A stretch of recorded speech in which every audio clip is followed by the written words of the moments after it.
அந்த முட்டி வலி, இடுப்பு வலி, அதே மாதிரி அந்த முழங்கால இந்த மெம்பரேன் இருக்கும், ஸ்னோயல் மெம்பரேன் சொல்லக்கூடியது. அந்த மெம்பரேன் கிழிஞ்சு போயிடுச்சுன்னு சொல்லுவாங்க, தேர் ஆயிடுச்சு. உண்மைதான். இது எல்லாத்துக்கும் மருந்து. வெள்ளை கலர்ல இருக்கிற பாரம்பரிய அரிசி ஏதாச்சும் ஒண்ணு சொல்லுங்க. வெள்ளை கலர்ல இருக்கிற பாரம்பரிய அரிசி, தூயமல்லி, ஜீரக சம்பா, கண்டகசாலா, ஆத்தூர்க்கு செடி, அதை தீட்டாமல் எடுத்துக்கொள்ளுங்கள். சும்மா கொஞ்சம் இருந்தா போதும்.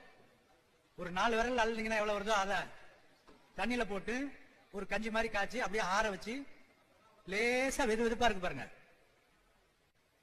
லேசா வெது வெதுப்பா இருக்கிறப்ப அந்த தண்ணியில புளிய மொட்டை இருக்குல்ல, புளிய மொட்டையை எடுத்து சட்டியில போட்டு வறுத்து நல்லா ஓட தட்டி எடுத்துட்டீங்கன்னா உள்ள அந்த பருப்பு இருக்கு இல்லையா, ஒயிட் கலர் பருப்பு இருக்கு இல்லையா, அந்த பருப்பை பவுடர் ஆக்கி ஒரு டப்பால வச்சுக்கோங்க. மஞ்சள் எடுத்துக்கொள்ளுங்கள். புளிய மொட்டையை உரிச்சு வறுத்து அந்த தோலை நீக்கணும். டப்பால பவுடரா வச்சிருக்கீங்க. மஞ்சள் கிழங்கு வச்சிருக்கீங்க. மஞ்சள் கிழங்க பசுமையா பச்சையா இருந்துச்சுன்னா அரைச்சிக்குங்க. காஞ்சிருச்சுன்னா அதை பவுடரா எடுத்துக்கங்க. 1 ஸ்பூன் 1.5 ஸ்பூன் புளிய மொட்டை தூள், கிழங்கு அடிச்சீங்கல்ல அதுல 1 ஸ்பூன், 1 ஸ்பூன்னா பெரிய ஸ்பூன்ல, அஞ்சரைப்பட்டியில 1 ஸ்பூன் இருக்குல்ல அந்த ஸ்பூன். இது ரெண்டையும் எந்த தண்ணியில போட சொல்றேன்? சூடா இருக்கிற வெள்ளை பாரம்பரிய வெள்ளை அரிசியில் வெந்து அதுல இருக்கிற, அது நீராகாரம்னு வச்சுக்கோங்க, ஆனா சூடா இருக்கணும்.